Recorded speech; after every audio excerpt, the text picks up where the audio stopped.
بسم الله الرحمن الرحيم. الرحمن علم القرآن، خلق الإنسان، علمه البيان. الشمس والقمر بحسبان، والنجم والشجر يسجدان. والسماء رفعها ووضع الميزان، ألا تطغوا في الميزان. وأقيموا الوزن بالقسط ولا تخسروا الميزان. والأرض وضعها للأنام، فيها فاكهة والنخل ذات الأكمام، والحب ذو العصف والريحان. فبأي آلاء ربكما تكذبان؟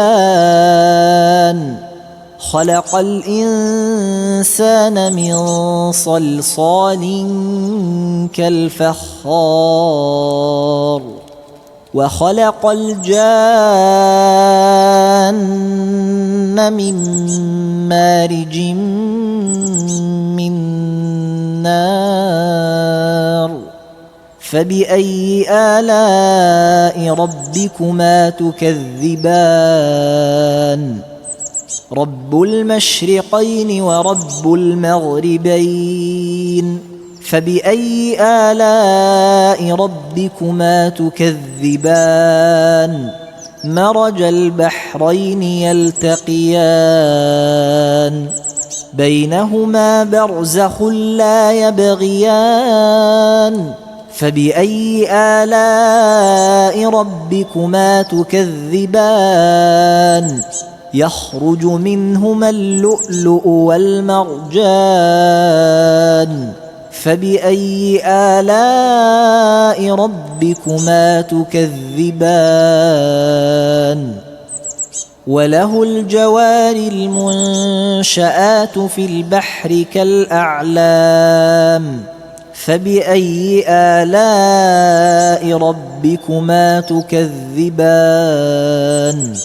كل من عليها فان، ويبقى وجه ربك ذو الجلال والإكرام.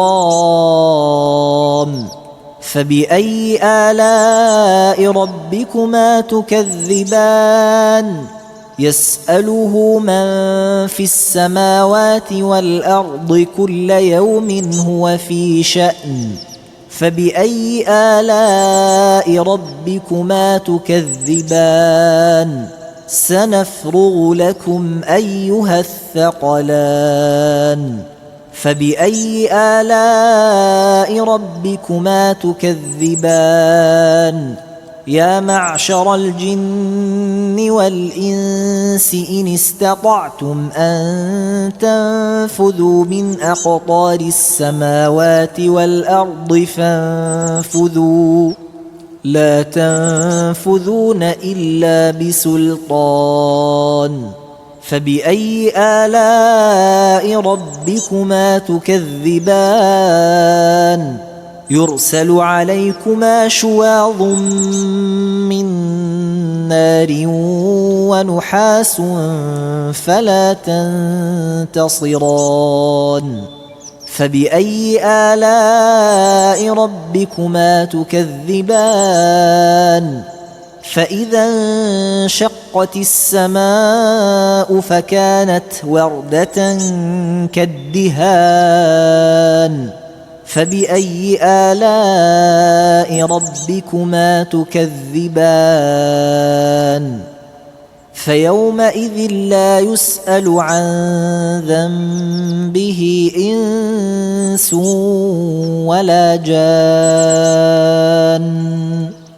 فبأي آلاء ربكما تكذبان؟ يعرف المجرمون بسيماهم فيؤخذ بالنواصي والأقدام فبأي آلاء ربكما تكذبان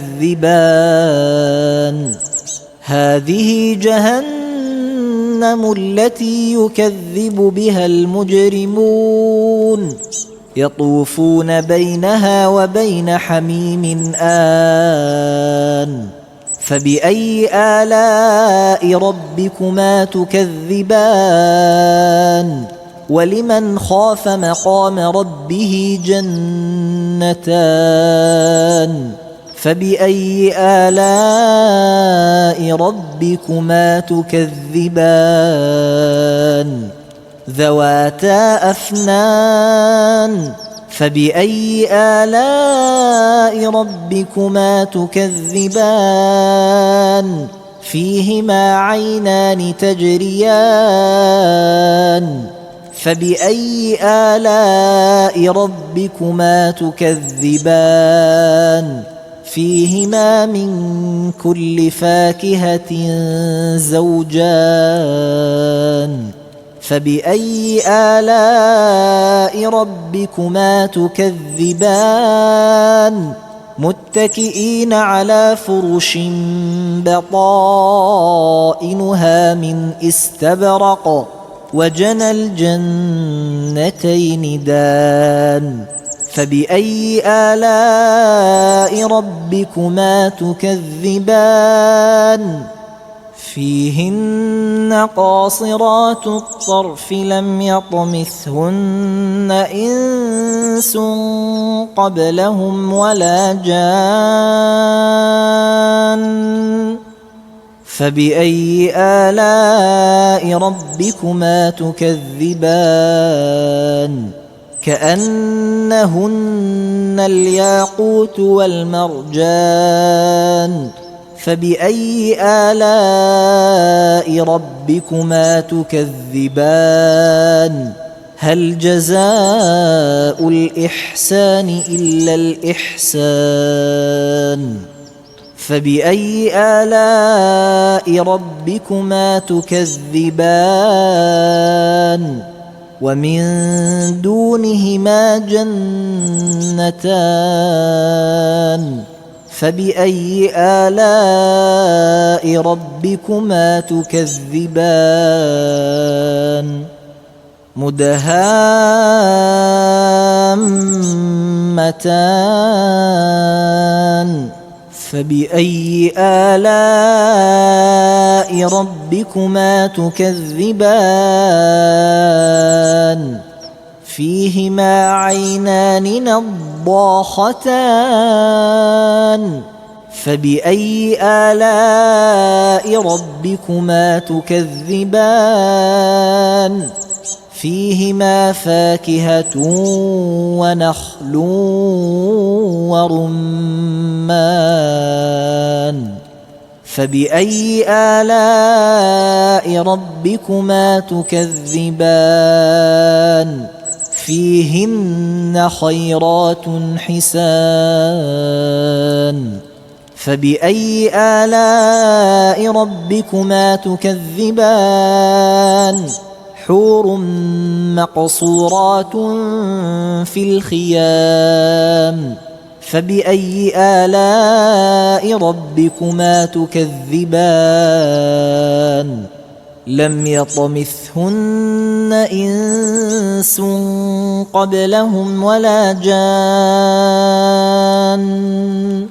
فبأي آلاء ربكما تكذبان متكئين على رفرف خضر وعبقري حسان فبأي آلاء ربكما تكذبان تبارك اسم ربك ذي الجلال والإكرام.